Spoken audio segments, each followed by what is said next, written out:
Hello everyone, welcome to Hindi medium. This is Shweta. आज के इस वीडियो में हम क्लास 9th हिस्ट्री का चैप्टर नंबर 2 यूरोप में समाजवाद व रूसी क्रांति पढ़ने जा रहे हैं। 9th क्लास के स्टूडेंट्स को सबसे ज्यादा डिफिकल्ट यही चैप्टर लगता है क्योंकि ये काफी लेंथी भी है, लेकिन इस वीडियो में मैं इस चैप्टर को बहुत ही इंटरेस्टिंग सी स्टोरी बनाने वाली हूँ। सो इस वीडियो को एंड तक जरूर देखें। सो आज के इस चैप्टर में हमें दो ही चीजों को पढ़ना है, यूरोप में समाजवाद व रूसी क्रांति। सबसे पहला हमारा टॉपिक जाएगा यूरोप में समाजवाद, कि जो यूरोप था वहाँ पे समाजवाद का विचार जो था कब और कैसे आया था। एंड फिर हम देखेंगे रूस, जिसे हम रशिया भी कहते हैं, इस देश में क्रांति क्यों हुई थी, किन किन कारणों से हुई थी। तो चलिए वीडियो स्टार्ट करते हैं। सबसे पहले आपको पता होना चाहिए यूरोप का मतलब क्या होता है। अब बहुत सारे स्टूडेंट्स कंफ्यूज रहते हैं कि यूरोप किस देश का नाम है, लेकिन यूरोप किसी एक देश का नाम नहीं है, बहुत सारे कंट्रीज के ग्रुप को बोलते हैं हम यूरोप। या बिल्कुल ठीक। फॉर एग्जाम्पल यहाँ पे अगर आप ये मैप देखें तो इस मैप में जितने भी देश आपको दिखाई दे रहे हैं, इन सबको मिलाकर जो है हम यूरोप कहते हैं। ये 20वीं शताब्दी 19th सेंचुरी कह सकते हो आप, उस टाइम की कंट्रीज हैं। एंड उस टाइम जो है यूरोप में टोटल 33 देश शामिल थे। और इन सभी देशों में से हमें आगे चल के किन के बारे में पढ़ना है, ये हमारा फ्रांस है। फ्रांस के बारे में हम चैप्टर 1 में स्टडी कर चुके थे अच्छे से।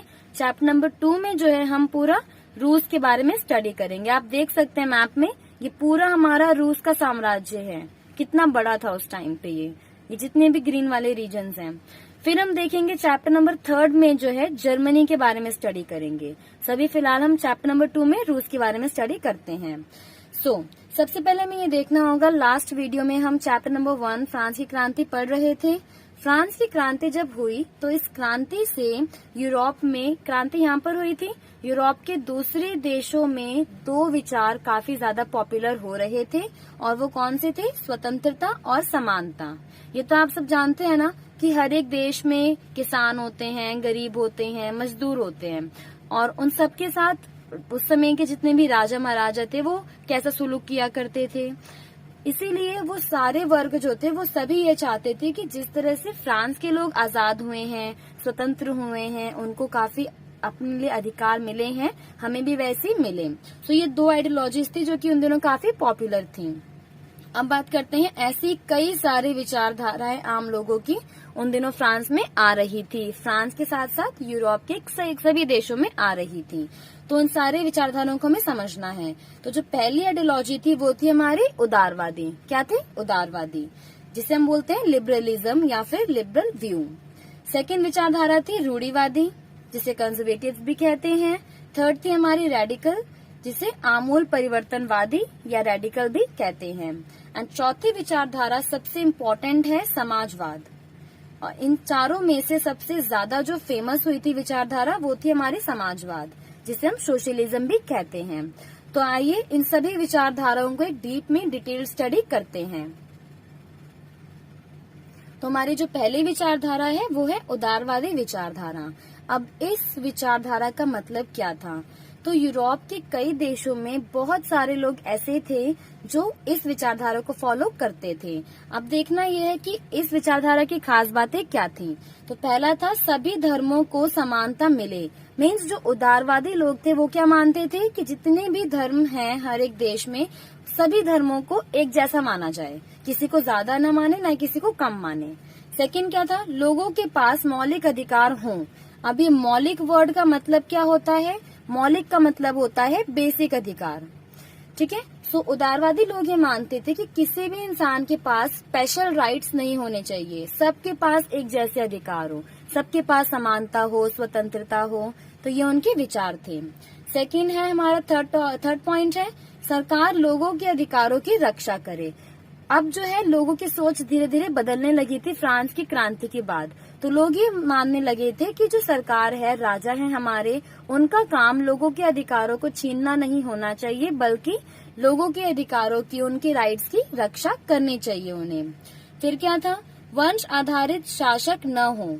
उदारवादी लोग ये मानते थे कि वंश आधारित राजा नहीं होने चाहिए। वंश आधारित का मतलब क्या होता है? मीन्स वो राजा जो जैसे आपने सुना होगा ना पिता के बाद उनका बेटा राजा बनता है, उसके बाद उनका बेटा राजा बनता है।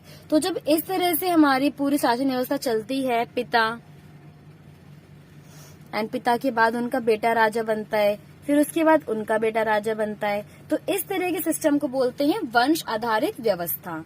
और अब जो है लोग चाहते थे कि ऐसी कोई व्यवस्था ना रहे, शासकों का चुनाव जनता द्वारा हो।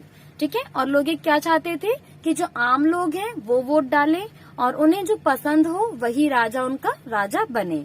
अब देखते हैं नेक्स्ट उनके क्या विचार थे। वोट डालने का अधिकार सिर्फ अमीरों को हो। ये थोड़ा सा नेगेटिव चला जाता है कि जो उदारवादी लोग थे वो क्या मानते थे कि वोट डालने का अधिकार सिर्फ अमीरों को हो। तो ये सारी खास बातें किसकी थी? उदारवादी लोगों की थी। क्लियर हो गया point? Now the second point, that is radical विचारधारा। अब हमें समझना है इसका मतलब क्या था और इन लोगों के विचार क्या थे। सो रेडिकल को आमूल परिवर्तनवादी भी कहा जाता है। इसका मतलब क्या है? आमूल का मतलब होता है तेजी से और परिवर्तन का मतलब होता है बदलाव। तो आपको नाम से ही क्लियर हो गया होगा, वो लोग जो समाज में काफी तेजी से परिवर्तन चाहते थे उन लोगों को बोला गया आमूल परिवर्तनवादी। ठीक है, इन लोगों के अब क्या क्या विचार थे? समाज में तेजी से परिवर्तन लाना चाहते थे, सभी को वोट डालने का अधिकार मिले। ये लोग क्या मानते थे कि भाई समाज में जो डेवलपमेंट है, विकास है, वो काफी तेजी से हो और सबको जो है वोट डालने का अधिकार मिले। तीसरा पॉइंट क्या है? ये लोग विशेष अधिकारों के खिलाफ थे। ये तो हम पहले ही जान चुके हैं कि अब सभी लोग जो थे वो बिल्कुल नहीं चाहते थे कि कुछ लोगों के पास ही विशेष अधिकार हो। वो सब चाहते थे कि सभी लोगों के पास क्या हो? एक जैसे अधिकार हो। नाउ फोर्थ पॉइंट क्या है? निजी संपत्ति के पक्ष में नहीं थे, निजी संपत्ति के पक्ष में थे। इन लोगों का ये मानना था कि किसी भी इंसान को अपनी प्राइवेट प्रॉपर्टी रखने का अधिकार होना चाहिए। तो ये चारों पॉइंट्स जो थे किन लोगों के थे? आमूल परिवर्तनवादी के। ठीक है, समाज में तेजी से परिवर्तन लाना चाहते थे, सबको वोट डालने का अधिकार देना चाहते थे, विशेष अधिकारों के खिलाफ थे और निजी संपत्ति के पक्ष में थे। तो ये चारों पॉइंट्स क्लियर हो गए हैं आपको अच्छे से? आप चाहें तो नोट भी कर सकते हैं। तो चलिए पढ़ते हैं हमारा थर्ड पॉइंट, जिसे बोलते हैं रूढ़िवादी। अब आपने अपनी फैमिली में कई बार सुना होगा, जो हमारे बड़े बुजुर्ग होते हैं वो कई बार पुराने जमाने की बात करते हैं कि पहले जमाने में ऐसे होता था, वैसे होता था, अब तो लोग काफी फैशनेबल हो गए हैं, इस तरह की बातें करते हैं। तो इन लोगों को यूजुअली एक वर्ड हम देते हैं रूढ़िवादी। रूढ़िवादी का आम भाषा में अगर मतलब समझे तो आप कह सकते हो पुरानी सोच वाले। ठीक है, पुरानी सोच वाले लोग। एंड इस विचारधारा का भी यही मतलब है सेम, तो आप कनेक्ट कर सकते हो। रूढ़िवादी का मतलब क्या था? वो लोग जो कि समाज में परिवर्तन नहीं चाहते थे। ठीक है, ये काफी इंपॉर्टेंट पॉइंट है, बच्चे अक्सर कंफ्यूज हो जाते हैं इन सभी विचारधाराओं में। सो रूढ़िवादी का मतलब क्या था? वो लोग जो समाज में कोई भी चेंज नहीं चाहते थे, वो बस जो उनके साथ हो रहा है वही सब कुछ सेम टू सेम रहना चाहते थे। अब बात करते हैं जो हमारा चौथा पॉइंट है, समाजवाद, क्योंकि ये सबसे ज्यादा इम्पोर्टेंट टॉपिक होने वाला है। सो इसे आप ध्यान से सुनिए और ध्यान से इसको समझिए। यह एक आर्थिक व राजनीतिक विचारधारा है जिसमें संसाधनों का एक समान वितरण राज्य द्वारा किया जाता है। मतलब इसका मतलब क्या हुआ? सो ये तो डेफिनेशन है, अब इसमें हम हर एक वर्ड का मीनिंग समझेंगे। समाजवाद एक ऐसी विचारधारा है, एक ऐसा सिस्टम, एक ऐसी सोच है जिसमें संसाधनों का एक समान वितरण। अब देखो, किसी भी देश के लिए संसाधन क्या होते हैं? वहाँ की जमीनें। ठीक है, अगर मैं इन संसाधन वर्ड का एक्सप्लेन करूं तो संसाधन का मतलब क्या होता है? संसाधन में आ जाते हैं हमारी जमीनें, खेत, जो भी एक देश में होते हैं, बड़ी बड़ी इमारतें, उद्योग, ये सारे क्या हो गए? हमारे संसाधन। अब इस डेफिनेशन को बिल्कुल ध्यान से समझना है आपने। ठीक है, सो वो सिस्टम जब सभी संसाधनों पर, मीन्स इन सभी चीजों पर किसी एक इंसान का नहीं बल्कि पूरे समाज का अधिकार होता है, तो उसे बोलते हैं समाजवाद। क्या बोलते हैं? समाजवाद। यह एक आर्थिक व राजनीतिक विचारधारा है जिसमें संसाधनों का एक समान वितरण हो। मीन्स जितने भी ये संसाधन है हमारे पास, जमीन है, खेत हैं, इमारतें हैं, उद्योग हैं, उद्योग आप जानते ही होंगे इंडस्ट्रीज को बोलते हैं, इन ये सभी चीजों पर किसका अधिकार हो? सभी लोगों का अधिकार हो, किसी एक का नहीं हो, तो उसे बोलते हैं समाजवाद। ठीक है। एंड ये विचारधारा जो है 17वीं से 18वीं शताब्दी में आई थी शुरू में, लेकिन आगे चल के जो है 19वीं शताब्दी में काफी ज्यादा पॉपुलर हुई थी। कब हुई थी पॉपुलर? 19वीं शताब्दी में। ओके, नाउ रूस ने अपनाया व बढ़ावा दिया। एंड इस विचारधारा को हम जानते हैं ना, यूरोप में काफी सारे देश थे, लेकिन सबसे ज्यादा इसे जो पॉपुलर किया, फेमस किया था, वो रूस ने किया था। उन्हें ये आइडियोलॉजी काफी पसंद आई थी और फिर उन्होंने अपने देश में इसी विचारधारा को अपनाया। अब बात करते हैं इस विचारधारा को फैलाने वाले कौन कौन से हमारे प्रचारक थे, कौन कौन से फिलोसफर्स थे। सो वो थे हमारे कार्ल मार्क्स। कौन थे? Karl Marx and Friedrich Engels, या फिर एंगल्स भी कह सकते हो आप। तो ये दोनों मेनली वो राइटर्स थे, वो विचारक थे जिन्होंने इस समाजवाद विचारधारा को फैलाया पूरे यूरोप में। ठीक है, ये काफी इंपॉर्टेंट क्वेश्चंस भी बन सकते हैं। अब आता है इस पूरे विचारधारा से जुड़ी और भी कुछ बातें। निजी संपत्ति के खिलाफ, मीन्स समाजवादी जो लोग थे या फिर समाजवाद के अंदर वो लोग निजी संपत्ति के खिलाफ रहते थे। निजी संपत्ति का मतलब क्या होता है, अगर मैं आम भाषा में बताना चाहूँ तो निजी संपत्ति का मतलब है प्राइवेट प्रॉपर्टी। ठीक है, मीन्स जो लोग समाजवाद में विश्वास करते थे उनका ये मानना था कि कोई भी प्रॉपर्टी, फॉर एग्जाम्पल ये मान लो कोई भी देश है, इस देश में ये सारी अलग अलग प्रॉपर्टीज हैं, खेत हैं, जमीनें हैं। ठीक है, सो समाजवाद का ये मानना था कि इन सभी चीजों पे किसी एक इंसान का अधिकार नहीं होना चाहिए। ठीक है, इनका ये मानना था कि इन सभी चीजों पे पूरे समाज का अधिकार हो, जितने भी लोग वहाँ पे रहते हैं उन सबका अधिकार हो। अब आए आपको टॉपिक समझ में, इसी को बोलते हैं समाजवाद। इसलिए ये निजी संपत्ति, प्राइवेट प्रॉपर्टी के खिलाफ थे। ठीक है, अब हम देखेंगे कि आगे चल के पूरे यूरोप में ये विचारधारा कैसे कैसे आगे बढ़ी थी। अब हम देखेंगे कि यूरोप में समाजवाद का फैलाव कैसे हुआ था। मीन्स पहले ये जो आइडियोलॉजी थी ये सिर्फ लोगों की जुबानों तक थी, लेकिन कैसे धीरे धीरे ये पूरे यूरोप के जितने भी 33 देश हैं उन सब में फैल गई थी। सो पहला जो है स्टेप जो लिया गया था वो यही था, अखबारों, पत्रिकाओं और अनेकों किताबों के माध्यम से।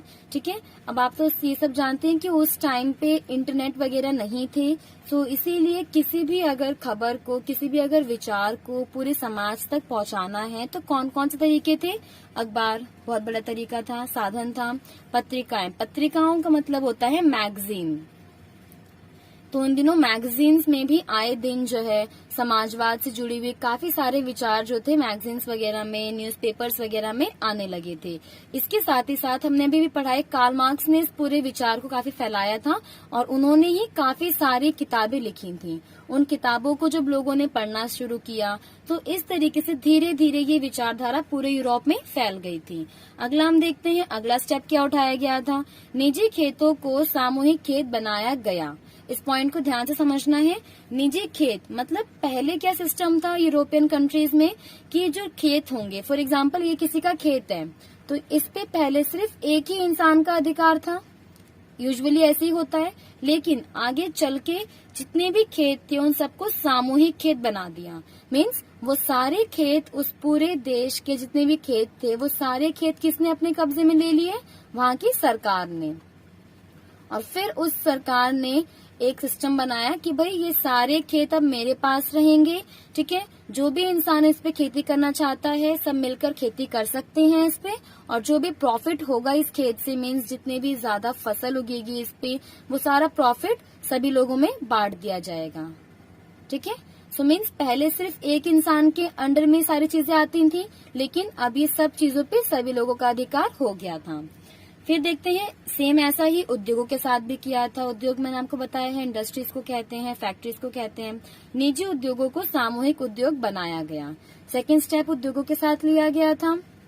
वही सेम स्टेप था कि पहले जो है ये बिजनेस जितने भी इंडस्ट्रीज थी वो किसी एक इंसान की हुआ करती थी, जिसे हम बिजनेसमैन कहते हैं।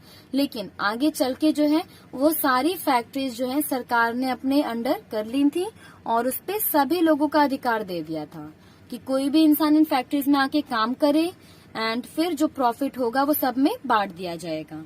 अब बात करते हैं अगला स्टेप क्या उठाया गया था। कई देशों में मजदूर संगठन बनने लगे थे। That's the important point guys. इस पे आप स्टार मार्क भी कर सकते हो। अब इसका मतलब क्या था कि पहले क्या था, मजदूर वर्ग एक ऐसा वर्ग था जो हमेशा ही जो है उद्योगों के मालिक, जो भी फैक्ट्रियों के मालिक होते थे, उनसे डर के और दब कर रहा करते थे। लेकिन 19वीं शताब्दी में ऐसा नहीं हुआ।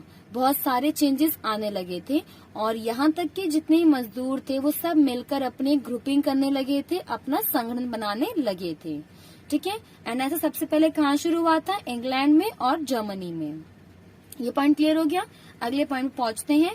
मजदूरों की राजनीतिक पार्टियां भी बनने लगी थी। ये भी एक बहुत बड़ा चेंज था यूरोप में, क्योंकि इससे पहले जो है हम सिर्फ राजनीतिक पार्टियां देखते हैं। फॉर एग्जांपल राजनीतिक पार्टियां आपको पता ही होगा, जैसे बीजेपी, आम आदमी पार्टी, ये सारी राजनीतिक पार्टियां होती हैं, हर एक देश में होती हैं, वैसे ही यूरोप में भी थी। लेकिन कभी भी मजदूरों ने अपने लिए कोई भी पार्टी नहीं बनाई थी।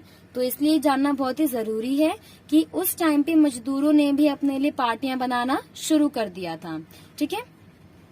सो ऐसी पार्टीज कब और कहाँ बनी थी? तो सबसे पहले इस तरह की पार्टीज बननी शुरू हुई थी जर्मनी में, जिनका नाम था सोशल डेमोक्रेटिक पार्टी। क्या नाम था बच्चों? Social democratic party. एंड जो सेकंड था फ्रांस में भी इस तरह की पार्टियां बनने लगी थी एंड ऐसी एक पार्टी का नाम था सोशलिस्ट पार्टी। तो मतलब हम कह सकते हैं कि ये ओवरऑल स्टेप्स इन देशों में उठाए गए थे एंड इसी तरह से समाजवाद का विचार जो था आगे बढ़ते गया। अब हम देखेंगे सीधा रूस के बारे में। सो हमारा जो पहला कंटेंट था समाजवाद का उदय, वो पूरा कंटेंट यहाँ पे आके कंप्लीट होता है। गाइज मैं आपको एक बेसिक सी बात बताना चाहूंगी। हिस्ट्री में यूजुअली स्टूडेंट्स जो हैं डेट्स को लेकर काफी कंफ्यूज रहते हैं। फॉर एग्जांपल अगर आप इस चैप्टर को भी रीड करेंगे तो हर जगह आपको यही शब्द देखने को मिलेगा, 20वीं शताब्दी। इस तरह की डेट्स हर एक चैप्टर में होती हैं। अब इन डेट्स का मतलब क्या होता है? तो जब भी आपको 20वीं शताब्दी कहीं भी लिखा हुआ मिले तो इसका मतलब है कि बात जो हो रही है वो 19th सेंचुरी की बात हो रही है, 19वीं शताब्दी की बात हो रही है। ठीक है। एंड अगर 20वीं शताब्दी लिखा हुआ है इसका मतलब हम बात कर रहे हैं 1905 की, 1917, 1918 इन सालों की बात कर रहे हैं। ठीक है। कहीं भी अगर ऐसा वर्ड देखने को मिले 19वीं शताब्दी अगर लिखा हुआ है तो इसका मतलब क्या होगा कि हम बात कर रहे हैं 18वीं शताब्दी की। 1815, 1820, 1816 इन डेट्स की बात कर रहे हैं, क्योंकि हिस्ट्री के स्टूडेंट्स जो हैं ज्यादातर यहीं पे आके कंफ्यूज होते हैं कि लिखा तो कुछ और है एंड एक्चुअल डेट्स कुछ और हैं। ठीक है। सो आपको कंफ्यूज नहीं होना है बिल्कुल भी। ये पॉइंट बिल्कुल अच्छे से अपने माइंड में सेट कर लेना है। अब देखते हैं इस पूरे चैप्टर में जब आप रीड करोगे हर जगह आपको यही डेट्स मिलेंगी, 20वीं शताब्दी। लेकिन 20वीं शताब्दी से मतलब क्या है?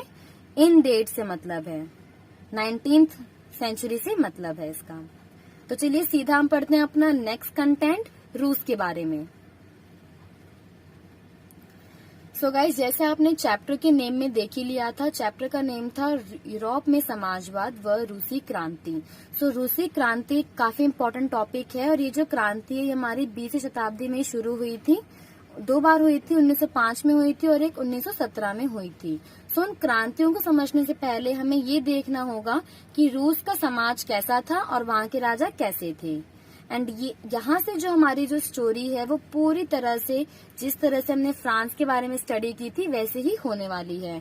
तो अगर आपने वो वीडियो नहीं देखी है सो आप प्लीज जाकर वो वीडियो देखें, तो उससे आप इस चैप्टर को काफी अच्छे से कनेक्ट कर पाओगे। तो चलिए शुरू करते हैं। रूस का समाज व राजा।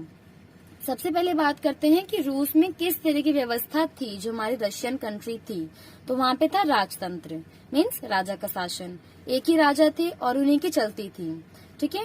रूस जो है कोई एक देश नहीं था, रूस एक कम्प्लीटली साम्राज्य था। ठीक है गाइस, क्या था रूस? एक साम्राज्य। अब राज्य और साम्राज्य में क्या फर्क होता है? राज्य का मतलब होता है कोई भी एक देश, जब हम किसी एक देश की बात करते हैं या फिर किसी एक स्टेट की बात करते हैं। लेकिन साम्राज्य का मतलब होता है एक बड़ा स्वरूप, जिसमें एक साथ कई सारे देश शामिल हो जाते हैं। ठीक है। सो जो हमारा रूस था वो एक राज्य नहीं था, वो पूरा एक साम्राज्य था। एंड इस पूरे साम्राज्य का एक ही सम्राट था, ठीक है, जिनका नाम क्या था, जार निकोलस। ठीक है, जिनके बारे में हम आगे पढ़ेंगे। अब बात करते हैं इस रूसी साम्राज्य में कौन कौन से देश आते थे। तो सबसे मेन है रूस के साथ साथ Finland, Latvia, Lithuania, Poland, Ukraine, Belarus जिसे बेलारस भी कहते हैं, जॉर्जिया, आर्मेनिया और भी कई सारे देश इस साम्राज्य में आते थे। ये उन देशों के नाम हैं। अब बात करते हैं इस पूरे साम्राज्य पे सिर्फ एक ही राजा का शासन था, जिसका नाम क्या था, जार निकोलस II। ठीक है। अब देखो इस जार वर्ड का मतलब क्या है। सो रूस में राजा को बोलते हैं जार, एक वर्ड यूज करते हैं वो जार। राजा का एक्चुअल नेम क्या था, निकोलस II। ठीक है। एंड इनके बारे में सबसे इम्पोर्टेंट बात ये है कि ये वहां के सबसे आखिरी सम्राट थे, क्योंकि इसके बाद जो है जार निकोलस के बाद वहां के लोगों ने क्रांति की थी। क्रांति के बाद वो सफल भी हो गए थे और फिर उन्होंने वहां पर राजतंत्र को पूरी तरह से खत्म कर दिया था। तो वहां के आखिरी राजा थे जार निकोलस II। ठीक है। अब बात करते हैं कि ये राजा कब बने थे। सो ये 1 नवंबर 1894 को भी राजा बने थे और 1917 तक ये राजा रहे थे रूस के। अब बात करते हैं कि इनके पहले कौन राजा थे। सो मैंने आपको पहले ही बताया था, उस समय जो है ज्यादातर यूरोपियन कंट्रीज में क्या व्यवस्था थी, वंशवाद की। मीन्स पिता के बाद उनका बेटा ही राजा बनता था। तो आंसर बिल्कुल क्लियर है, जार निकोलस के पहले उनके पिता राजा थे। ठीक है। पिता का नाम क्या था, जार अलेक्जेंडर III। क्या नाम था, जार अलेक्जेंडर III। ये उनके पिताजी का नाम था। ठीक है। जिनकी 1894 में क्या हो गई थी, मृत्यु हो गई थी। एंड मृत्यु के बाद क्लियर था कि इनका बेटा ही वहां का राजा बनेगा। अब थोड़ी सी बात करते हैं इनकी पत्नी की। सो इनकी पत्नी को जो है, अब ये भी वहां पे सिस्टम है कि जो राजा की पत्नी होती है उसे जरीना बुलाते हैं। क्या बुलाते हैं, जरीना। तो वहां पे जो जरीना थी उनका नाम क्या था, अलेक्जेंड्रा। क्या नाम था, अलेक्जेंड्रा। और ये जर्मनी की थी राजकुमारी, जिनकी शादी जार निकोलस से हो गई थी। ठीक है। ये तो हो गई राजा की पर्सनल लाइफ की बातें। अब राजा का एक बहुत ही विशाल महल था। उस महल का नाम क्या था, उस महल का नाम था विंटर पैलेस। सुन के आपको लग रहा होगा कि कितना शानदार और कितना आलीशान महल ये रहा होगा। तो यहाँ तक क्लियर हो गया गाइस। अब बात करते हैं कि जो रूस था, रूस की राजनीतिक व्यवस्था कैसी थी। ये तो हमने राजा के ऊपर पूरी बात कर ली। अब बात करते हैं कि वहां पर था निरंकुश राजशाही।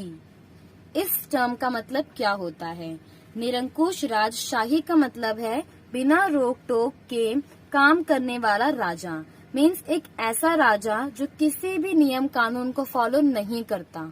ठीक है।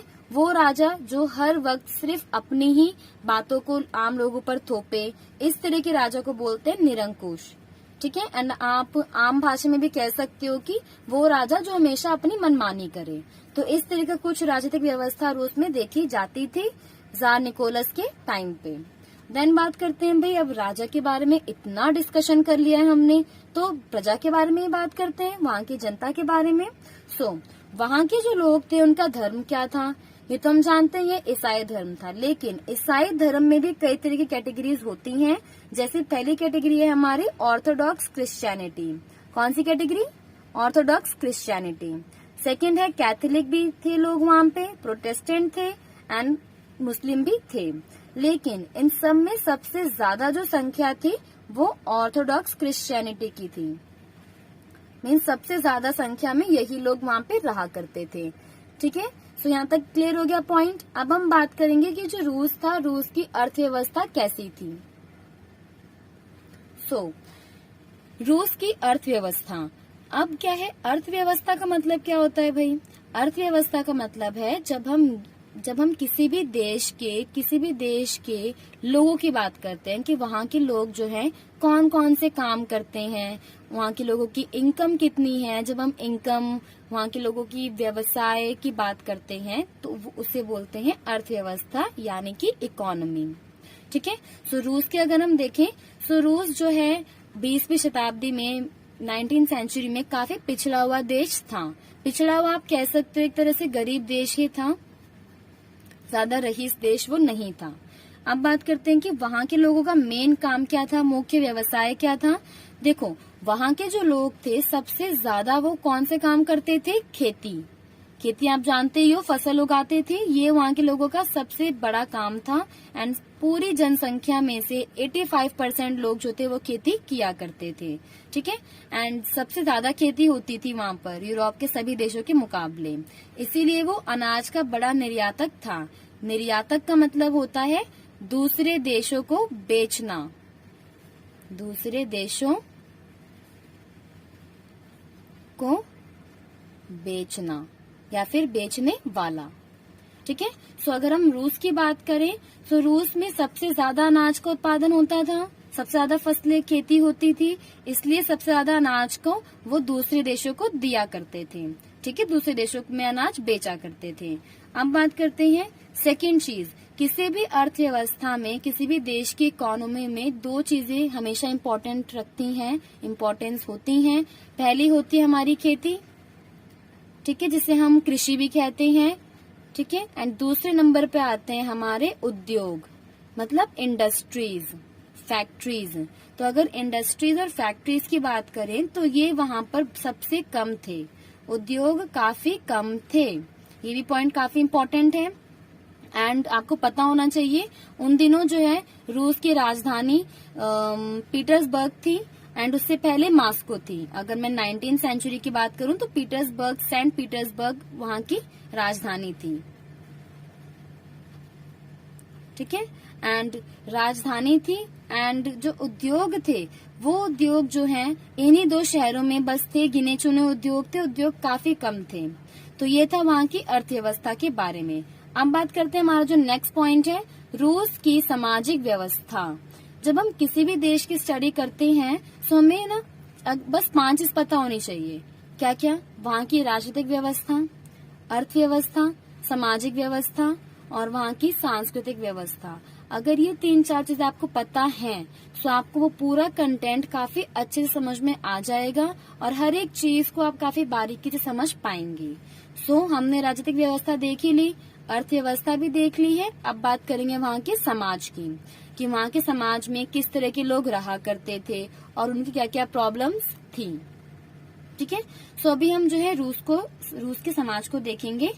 तो मैंने आपको पहले ही बताया था वहाँ के 85% लोग जो हैं वो खेती बाड़ी का काम किया करते थे। ठीक है। एंड सिर्फ 15% जनता जो थी वो उद्योगों में लगी हुई थी, फैक्ट्रीज वगैरह में मजदूरों की तरह काम करती थी। अब बात करते हैं खेती बाड़ी का काम कौन करता है? किसान। तो सबसे पहले हम समझेंगे किसानों की स्थिति क्या थी रूस में क्रांति से पहले। जो 1917 में क्रांति हुई थी उस क्रांति से पहले क्या हालात थे समाज के और क्रांति के बाद क्या क्या हालात हुए। तो वहाँ के जो किसान थे काफी धार्मिक थे, भूमिहीन किसान भी थे। ये तो हम सब जानते हैं, हर एक देश में कुछ एक आध किसान ही होते हैं जो काफी अमीर होते हैं, अदरवाइज मैक्सिमम किसान जो होते हैं वो भूमिहीन होते हैं।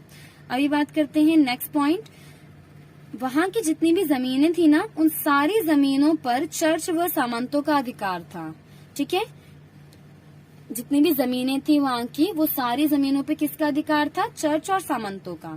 सामंत मतलब जमींदार टाइप के होते हैं, उन लोगों का अधिकार था और चर्चों का अधिकार था। ठीक है। जिसकी वजह से आम लोगों के पास बहुत ही कम जमीनें थी। ठीक है। तो हम कह सकते हैं ओवरऑल किसानों की स्थिति भी काफी दयनीय थी। क्यों थी दयनीय भाई? सिंपल सी बात है, एक जमीन है, वो जमीन जो है किसी जमींदार की है। ठीक है।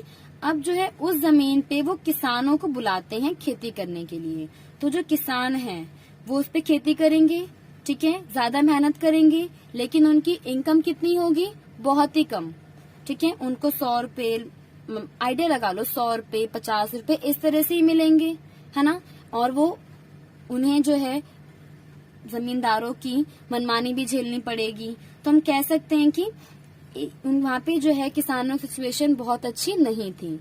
अब बात करते हैं समाज का दूसरा वर्ग, उद्योगों में काम करने वाले लोग, मजदूर। मजदूरों के बारे में जानते हैं। मजदूरों के साथ भी कई तरह की प्रॉब्लम्स थी वहाँ पर, ठीक है, जिन्हें पहले वो इग्नोर कर दिया करते थे, लेकिन आगे चलकर उन्होंने अपने हक के लिए लड़ना शुरू किया था। तो पहली प्रॉब्लम क्या थी? काम की समय अवधि 10 से 12 घंटे थी।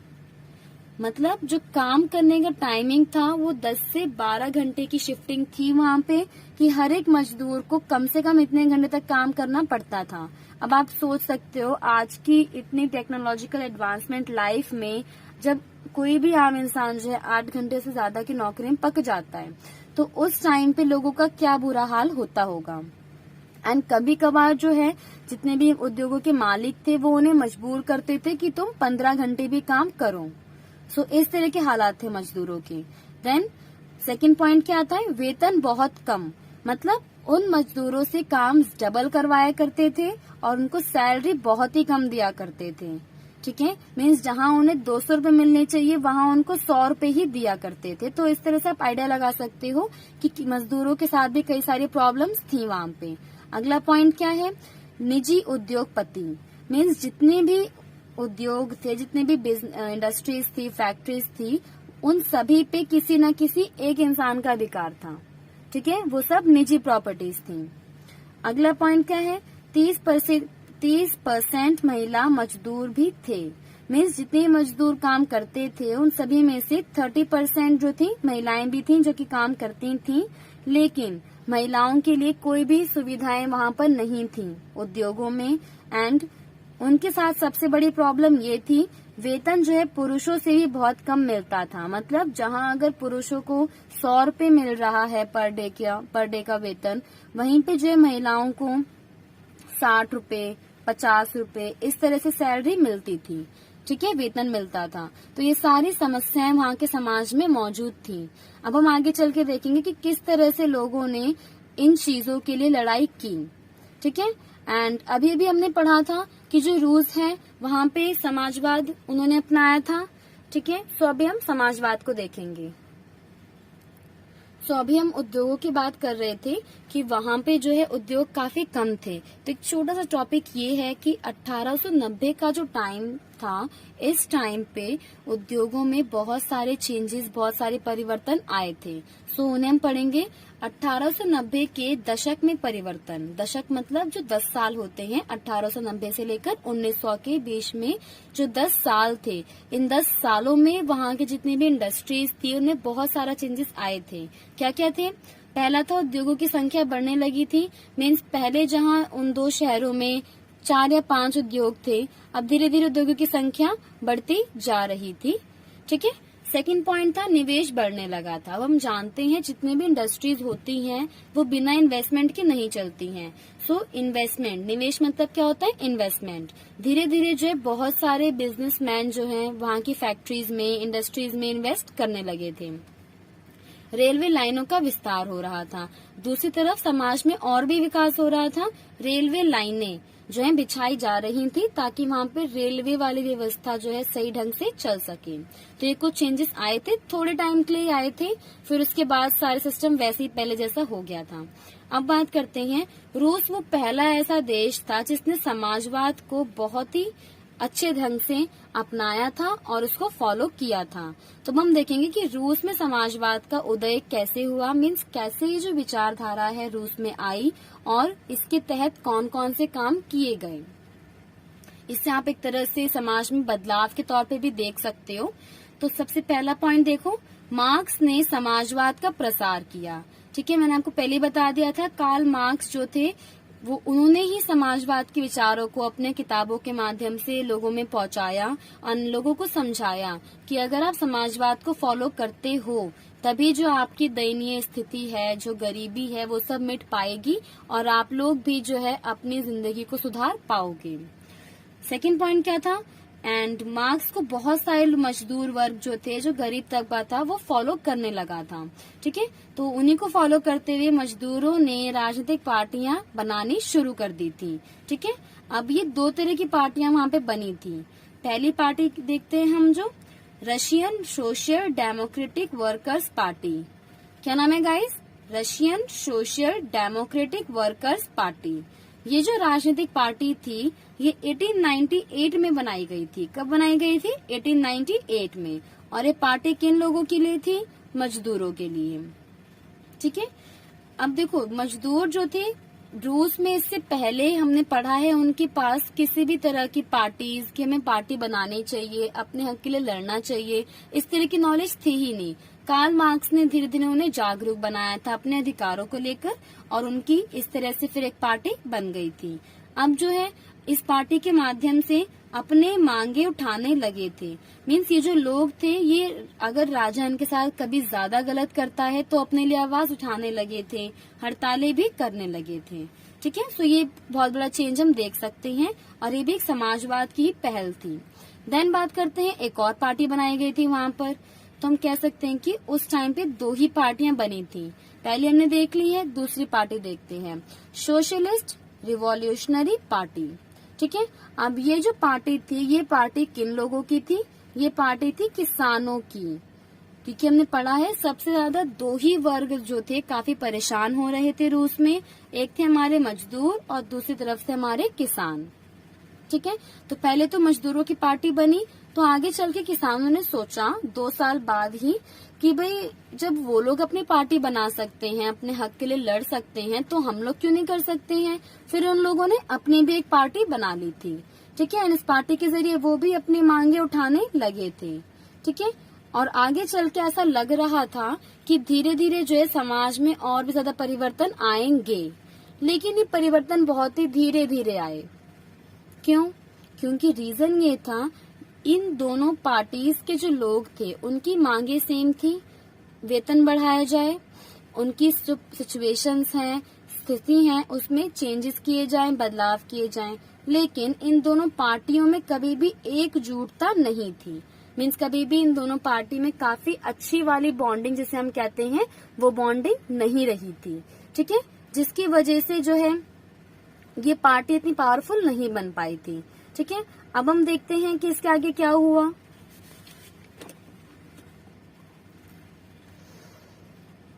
ओके, तो अभी समझ में आ गया। इस तरह से हम कह सकते हैं कि रूस में समाजवाद आया था और लोगों ने ये स्टेप्स उठाए थे। मजदूरों ने अपने संगठन बनाए, कार्ल मार्क्स ने अपनी पुस्तकों के माध्यम से अपने विचारों को लोगों तक पहुंचाया, आम जनता को जागरूक बनाया। ठीक है, एंड लोग जो थे उसके बाद ही जाकर जो है अपने हक के लिए लड़ना शुरू किया था लोगों ने, और इस तरह से हमारा जो 19th सेंचुरी है उसकी शुरुआत हो जाती है। अब हम देखेंगे कि वहां पर दो और तरह के लोग थे, एंड ये जो वर्ड्स है ये स्टूडेंट्स को काफी कंफ्यूज करते हैं, सो इन्हें ध्यान से समझना। पहला वर्ड है बोल्शेविक। अब भाई ये बोल्शेविक का मतलब क्या है? सेकंड वर्ड है मेंशेविक।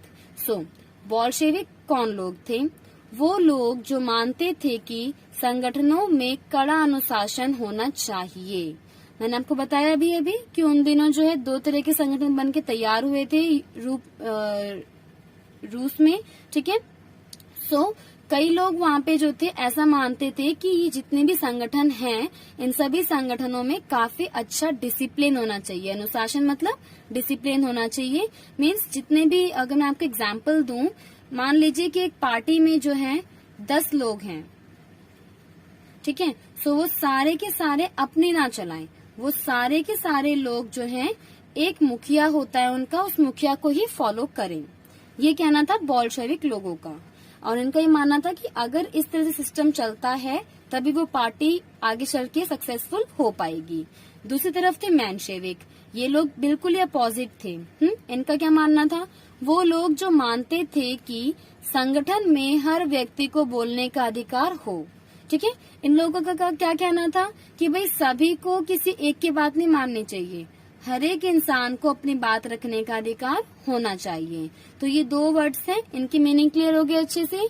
बोल्शेविक मतलब वो लोग जो चाहते थे संगठन में क्या हो, अनुशासन हो, सभी लोग एक इंसान की बात माने, और मेंशेविक क्या चाहते थे कि हर एक इंसान जो है अपने अपने विचारों को रखे।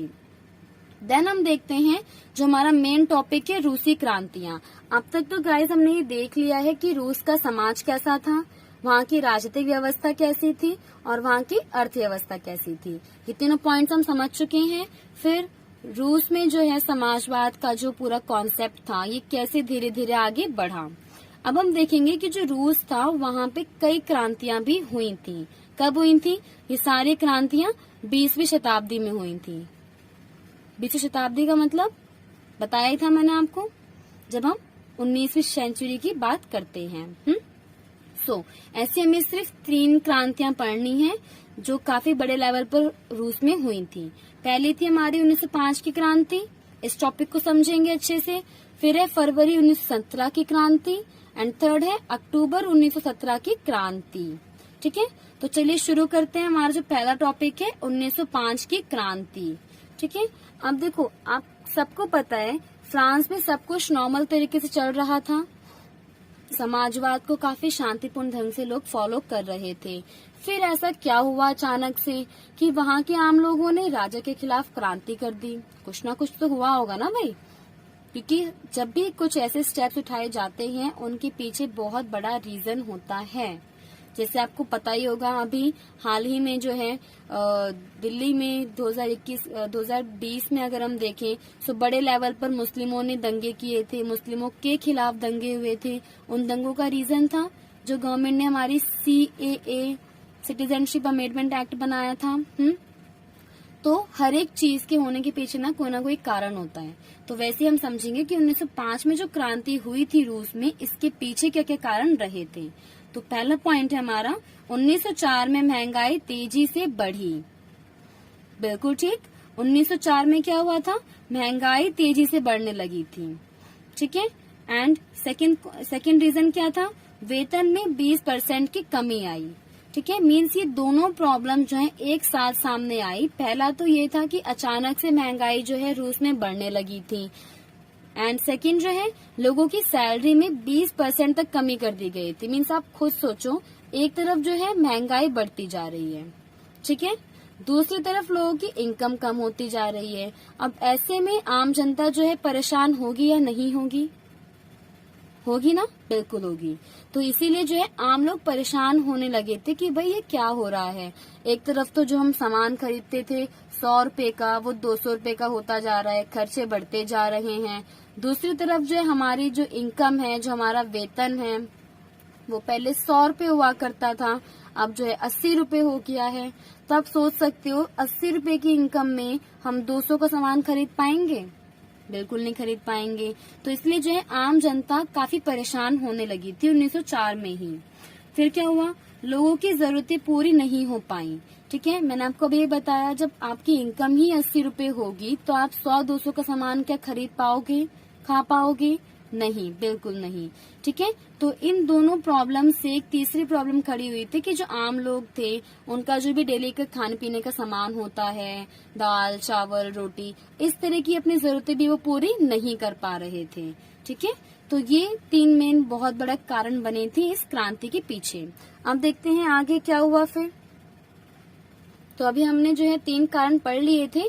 अब जो है सबसे इम्पोर्टेंट कारण क्या बना था इस पूरी क्रांति का, ठीक है, तो वो क्या था? असेंबली ऑफ रशियन वर्कर्स के 4 सदस्यों को नौकरी से निकाला। मीन्स एक तरफ तो लोगों की इनकम कम होती जा रही थी, खर्चे पे खर्चे बढ़ते जा रहे थे, महंगाई इतनी हो रही थी।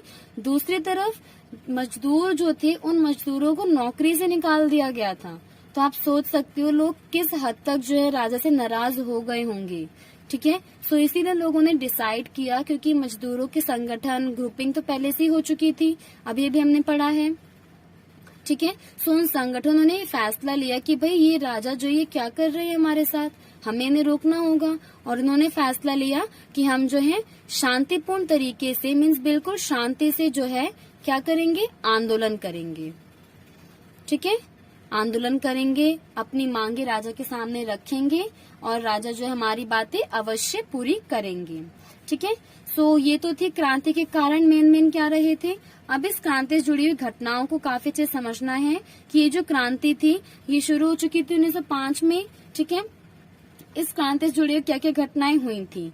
सेंट पीटर्सबर्ग में भूख हड़ताल होने लगी थी। मीन्स जब लोगों ने देखा कि भाई शांतिपूर्ण तरीके से धरना देने पर भी जो है राजा कुछ बात सुन नहीं रहे हैं, हमारी बात कुछ फॉलो नहीं कर रहे हैं, तो उन्होंने एक स्टेप आगे बढ़ाया और उन्होंने भूख हड़ताल करना शुरू कर दिया था। कहाँ पे? सेंट पीटर्सबर्ग में, जो कि मेन उद्योग सारे वहीं पर थे। ठीक है, एंड यहाँ पे जो है कम से कम 1,10,000 लोग, सोच सकते हो आप कितने ज्यादा लोग जो थे, मजदूर जो थे, इन लोगों ने भूख हड़ताल करनी शुरू कर दी थी। तो ये पहली घटना थी जो कि काफी शांतिपूर्ण तरीके से चल रही थी और इन लोगों को विश्वास था कि राजा अब तो हमारी बात जरूर मान लेंगे और हमारे जो है इनकम जो है बढ़ाएंगे। अब देखो, ये जो भूख हड़ताल कर रहे थे इनका भी कोई ना कोई मुखिया था, इन मजदूरों का कोई ना कोई लीडर था। जैसे आपको पता होगा जब इंडिया में अंग्रेजों का शासन था सो गांधी जी ने भी कई बार भूख हड़तालें की थी अंग्रेजों के खिलाफ। ठीक है, सो उस समय गांधी जी जो थे आम लोगों को सपोर्ट कर रहे थे। सेम वहां पर जो है रूस की बात करें तो वहां पे पादरी गैपोन थे। ठीक है, जो कि वहाँ के मजदूरों को काफी सपोर्ट कर रहे थे और उन्हें गाइड कर रहे थे कि अब आपको ये करना है, अब आपको ये करना है। ठीक है, सो इन्होंने आम लोगों को, मजदूरों को काफी सपोर्ट किया था। ठीक है, तो ये तो थी हमारी पहली घटना कि मजदूरों ने जो है भूख हड़ताल करनी शुरू कर दी थी सेंट पीटर्सबर्ग में। फिर क्या था कि भाई इन्होंने अपनी 3 मांगे रखी थी राजा के सामने। वो कौन कौन सी मांगे थी, ये भी इम्पोर्टेंट क्वेश्चन है, एग्जाम में आता रहता है। काम के घंटे कम किए जाएं, इनकी सबसे पहली प्रॉब्लम जो हमने पहले ही पढ़ी थी। ठीक है, वो क्या थी कि काम के घंटे ज्यादा थे। तो सिंपल सी बात है, इन्होंने यही अपनी डिमांड रखी थी कि हमारे जो काम के घंटे हैं वो 10 घंटे ना करके, 12 घंटे ना करके 8 घंटे कर दिए जाएं। सेकंड मांग क्या थी? वेतन में वृद्धि हो। वृद्धि मतलब क्या होता है? बढ़ाना। ठीक है, सेकंड इनकी मांग ये थी कि भाई जो आपने हमारी इनकम इतनी कम कर दी है उस इनकम को बढ़ाओ। थर्ड क्या थे? कार्य स्थितियों में सुधार हो, क्योंकि उन दिनों क्या था, जितने भी उद्योग थे रूस में वहां पे ज्यादा साफ सफाई नहीं होती थी, मजदूरों के लिए खाने पीने की व्यवस्था नहीं होती थी। सो इसलिए इन लोगों ने एक और डिमांड रखी थी कि हमारी जो वर्किंग कंडीशंस हैं, जो हमारी कार्य स्थितियां हैं, उसमें भी चेंजेस होने चाहिए। ये उनकी 3 मांगे थी। काम के घंटे बढ़ाए जाएं, सेकेंड थी कि भाई इनकम बढ़ाया जाए, और तीसरा था भाई जो हमारी सिचुएशन है, जो सिस्टम है, उसमें भी चेंजेस किए जाएं। अब बात करते हैं, ये तो थी दूसरी घटना जब इन्होंने अपनी अपनी मांगे रखी थी। एक तीसरा इवेंट भी आता है जो कि काफी इम्पोर्टेंट है इस पूरी क्रांति में, जिसे हम पॉपुलरली कहते हैं खूनी रविवार। नाम से आपको सुन के लग रहा होगा कि ये कैसा इवेंट था। सो ये काफी इंटरेस्टिंग कह सकते हो, लेकिन काफी डरावना इवेंट भी रहा था रूस के लोगों के लिए। अब पढ़ते हैं कि भाई इस रविवार के दिन ऐसा क्या हुआ था। एंड ये जो घटना है ये हमारी हुई थी 22 जनवरी 1905 को। कब हुई थी गाइस? 22 जनवरी 1905 में हुई थी। ठीक है, सो इस घटना के बारे में पढ़ते हैं। पादरी गैपोन के नेतृत्व में एक जुलूस राजा के विंटर पैलेस के सामने से गुजरा तो राजा के सैनिकों ने उन पर गोलियां बरसाईं। ठीक है, अब देखो जब लोगों ने क्रांति करना शुरू किया था ना, तो राजा ने तभी से जो हमारा सेंट पीटर्सबर्ग वाला शहर था, ठीक है, उस पूरे शहर के चारों तरफ अपने जो है सैनिक तैनात कर दिए थे, ताकि जो क्रांतिकारी हैं वो उस शहर से निकलकर किसी और शहर में ना पहुंच जाएं। तो पूरे शहर में चारों तरफ उनके अफसर, उनके सैनिक सब तैनात हो रखे थे। ठीक है, जिनका काम था इन लोगों को रोकना। अब क्या था, पादरी गैपोन ने सोचा कि भाई हमने हड़तालें कर ली, धरना प्रदर्शन कर लिया, लेकिन राजा हमारी बातों को मान ही नहीं रहा है, लोगों की तरफ ध्यान ही नहीं दे रहे हैं।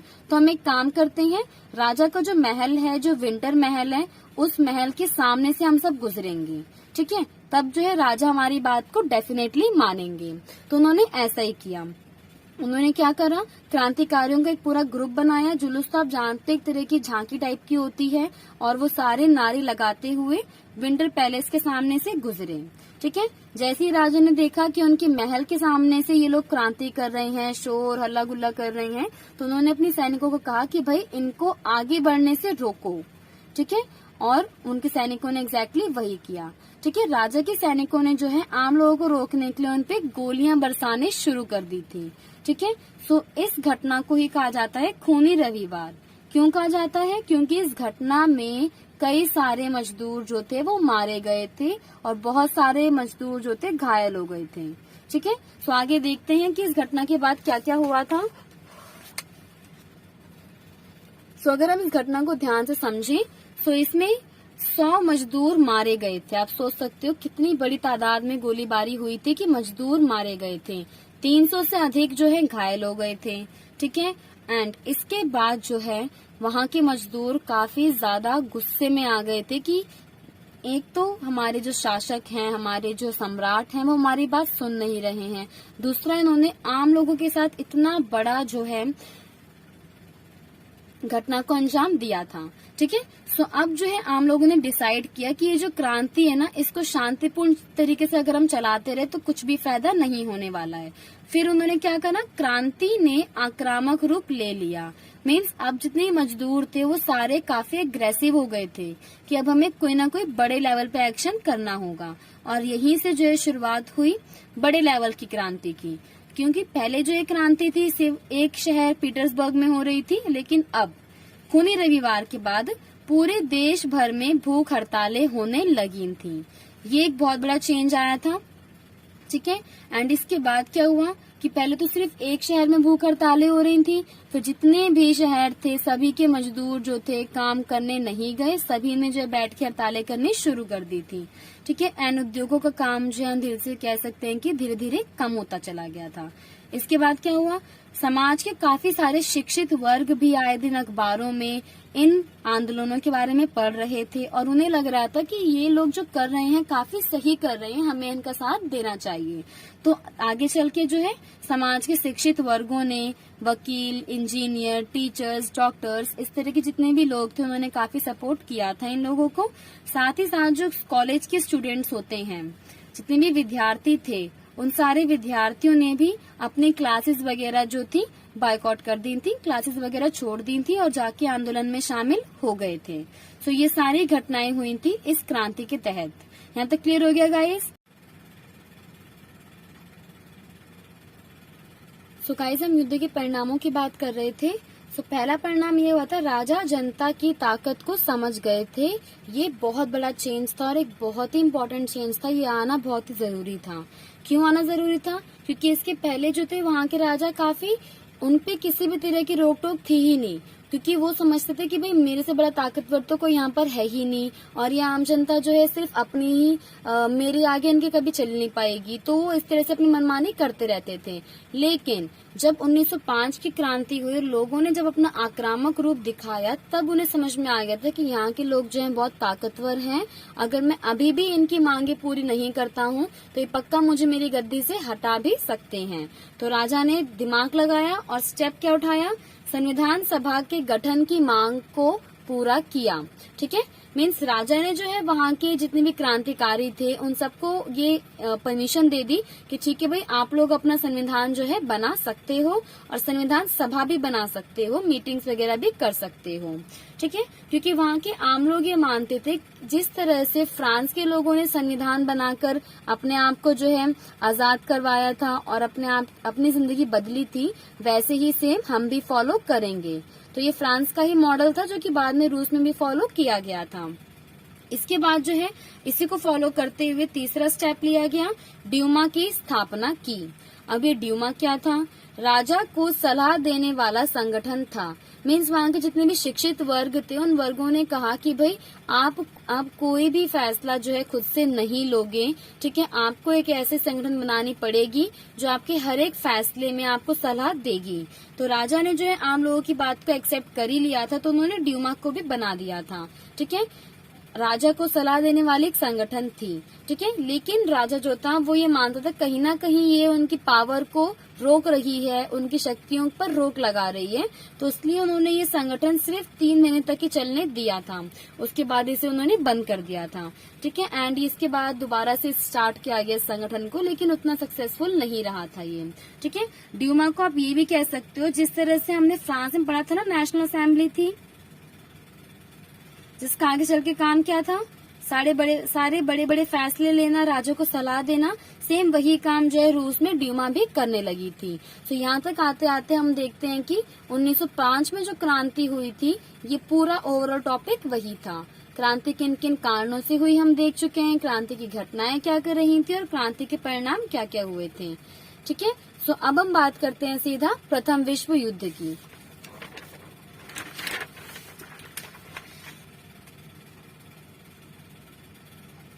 सो अगर हम प्रथम विश्व युद्ध की बात करें, सो आपके मन में भी क्वेश्चन आ रहा होगा कि ये जो टॉपिक है ये इस चैप्टर से क्यों रिलेटेड है, क्योंकि हमने जस्ट अभी भी पढ़ा है कि जो ये रूस की क्रांति हुई थी, ये जो क्रांति है ये 1917 में हुई थी। और क्रांति के पीछे कहीं ना कहीं जो हाथ है, हम कह सकते हैं प्रथम विश्व युद्ध का भी था। तो इसमें हमें ज्यादा डिटेल में नहीं समझना है, एक बेसिक लेवल पर इस पूरे कंटेंट को समझ लेना है।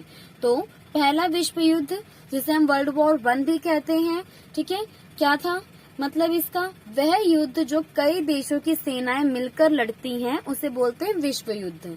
गाइस, युद्ध दो तरह के होते हैं, एक तो होता है गृह युद्ध। ठीक है, जब मान लो एक ही देश के जो लोग हैं आपस में लड़ रहे हैं तो उसे बोलते हैं हम गृह युद्ध। ठीक है, लेकिन जब कई सारे देश मिलकर एक दूसरे से लड़ते हैं तो उसे बोलते हैं विश्व युद्ध। और ऐसा पहली बार देखा गया था वर्ल्ड लेवल पर 1914 में, 1914 में। ठीक है, तो एक बेसिक सी डेट क्या है, 1914 से लेकर 1918 तक चला था, लेकिन एक्चुअल में भाई किस दिन शुरू हुआ था, तो वो 26 जुलाई को शुरू हुआ था और खत्म हुआ था 11 नवंबर 1918 को। ठीक है, अब बात करते हैं, जैसे जब भी कोई भी लड़ाई होती है दोस्तों के बीच में तो हमेशा दो पार्टियां होती हैं, उन दोनों के बीच में होती टसल।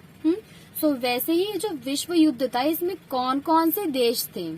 ठीक है, तो इसमें भी दो पार्टियां थी, एक तरफ थे हमारी केंद्रीय शक्तियां और एक तरफ थे हमारे ध्रुवीय शक्तियां, ये उनको नाम दिया गया है। केंद्र शक्तियों में कौन कौन से देश आते थे, जर्मनी, तुर्की, ऑस्ट्रिया, हंगरी। ऑस्ट्रिया हंगरी ये नाम मैंने एक साथ इसलिए लिखा है क्योंकि ये दोनों देश जो है उस टाइम पे एक साथ थे, लेकिन आगे चल के अलग अलग हो गए थे।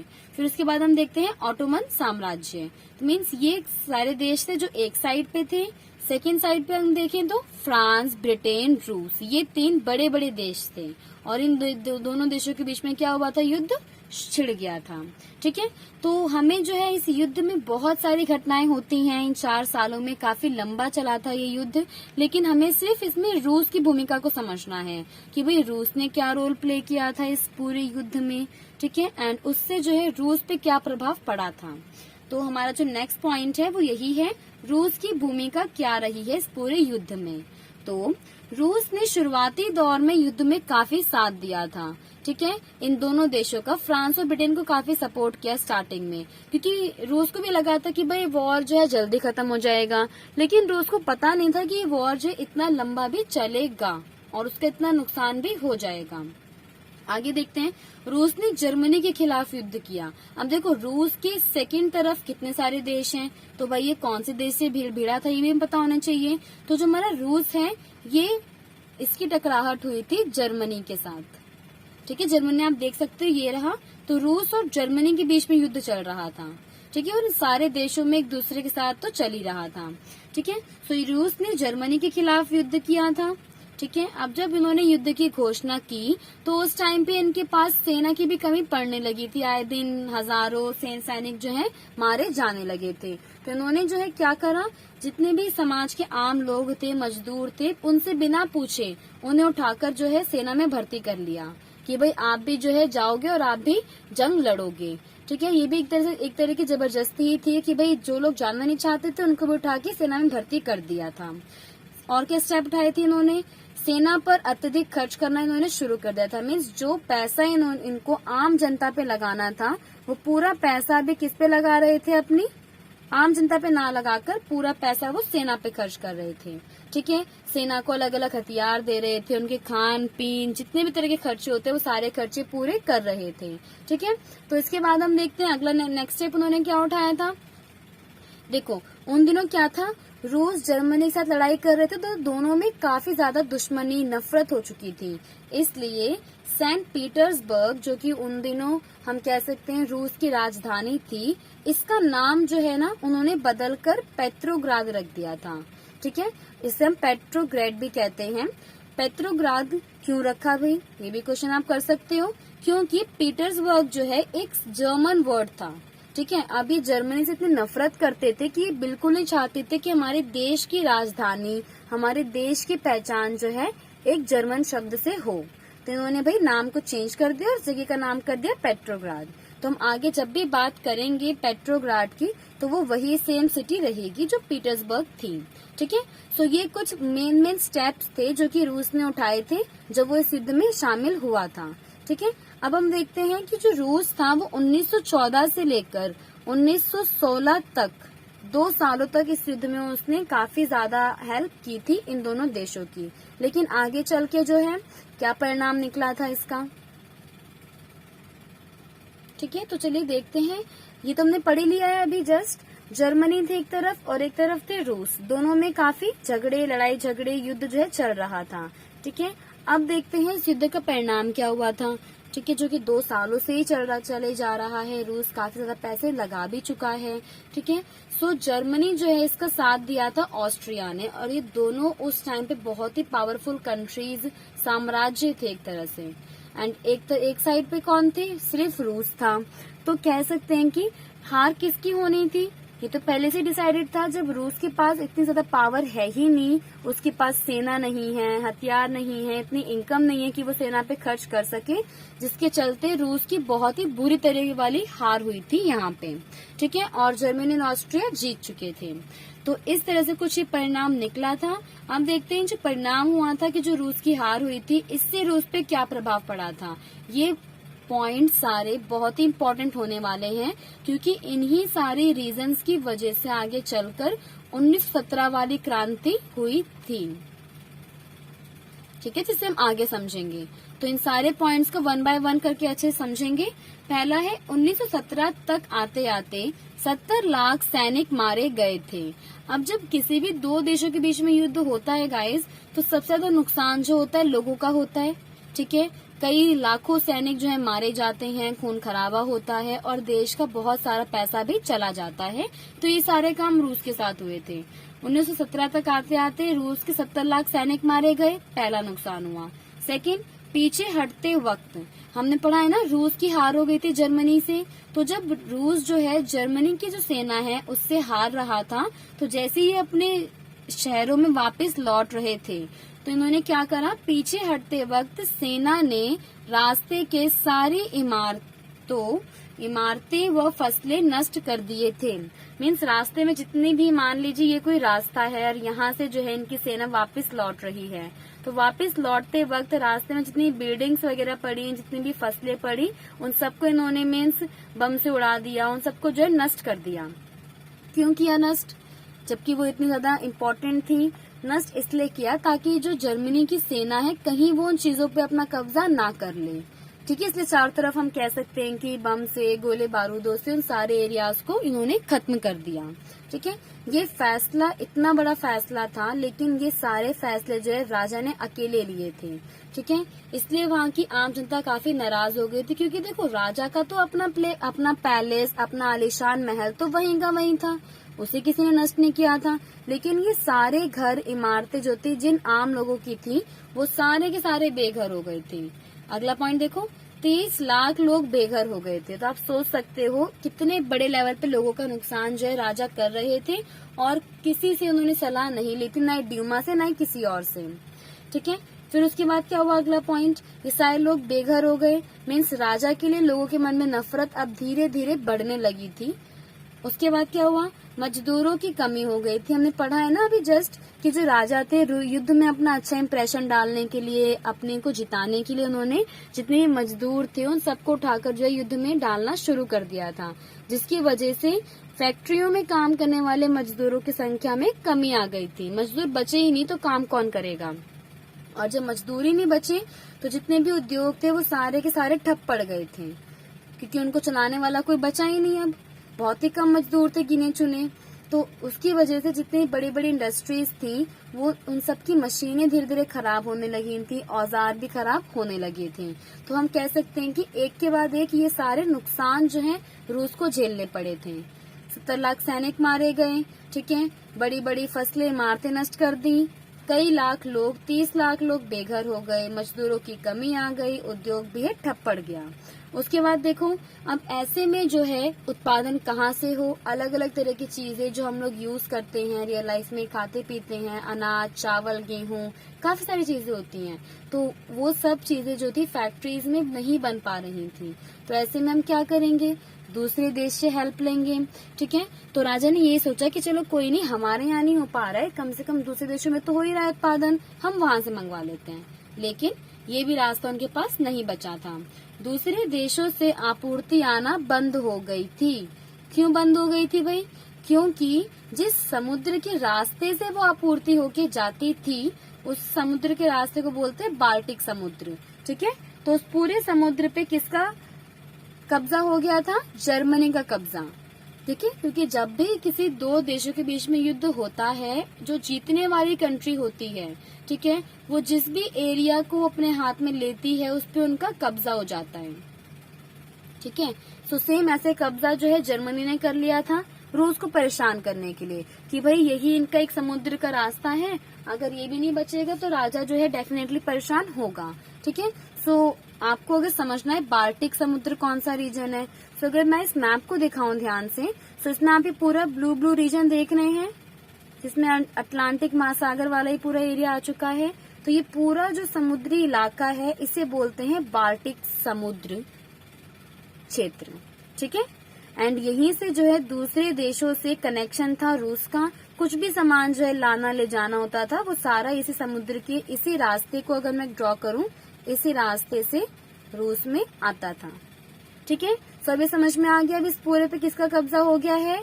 यहाँ पे बैठे हुए जर्मनी का, जिसके लिए उन्होंने काफी मेहनत भी की थी, और इन सभी प्रॉब्लम से रूस जो है काफी बुरी तरीके से परेशान हुआ था, और वहाँ के लोग भी परेशान हुए थे। फिर हम देखते हैं शहर का अनाज। ठीक है, ये तो चलो एक और प्रॉब्लम थी। अगले प्रॉब्लम थी कि भाई शहर का जितना भी अनाज था सेना के लिए भेजा जाने लगा था। राजा ने सबसे इम्पोर्टेंट और सबसे गलत और घटिया स्टेप जो उठाया था वो यही था कि शहर में जो भी कुछ बचा कुचा अनाज था वो भी उठाकर सेना को भिजवा दिया। राजा को कम से कम ये तो सोचना चाहिए था कि आम जनता वैसे ही इतनी परेशानी में झेल रही है, उनके घर बाहर जा चुके हैं, मजदूर नहीं बचे हैं, कोई भी कमाने वाला नहीं बचा है लोगों के परिवारों में, कई परिवार जो हैं ऐसे ही हो गए हैं बेकार बिल्कुल, तो कम से कम उन्हें अनाज तो मैं दे ही दूं। लेकिन राजा ने आम लोगों की बिल्कुल भी नहीं सोची, और उन्होंने क्या करा, सारा अनाज जो था सेना को भेज दिया। एंड यही सारे जो परिणाम हुए थे, यही सारे फैक्टर्स जो हैं आगे चल के 1917 की क्रांति के कारण बने थे। तो अगर एग्जाम में क्वेश्चंस आते हैं कि भाई 1917 में जो क्रांति हुई थी उसके कारण बताओ, तो आप सेम पॉइंट्स जो हैं 1917 की क्रांति के कारण, ठीक है, मैं भी लिख सकते हो, एग्जैक्टली यही पॉइंट्स वहां पे भी आएंगे। एंड अगर हम प्रथम विश्व युद्ध का रूस पे प्रभाव देखना चाहते हो, उस पे पॉइंट बनाना चाहते हो, तब भी सेम पॉइंट्स ही आएंगे।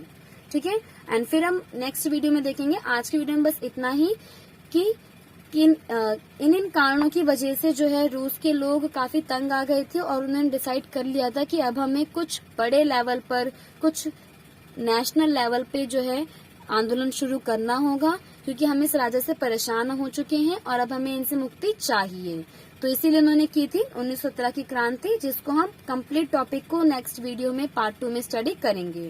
So guys, if you like this content, if you like this video, so please hit that like button and please subscribe to our channel. Thank you.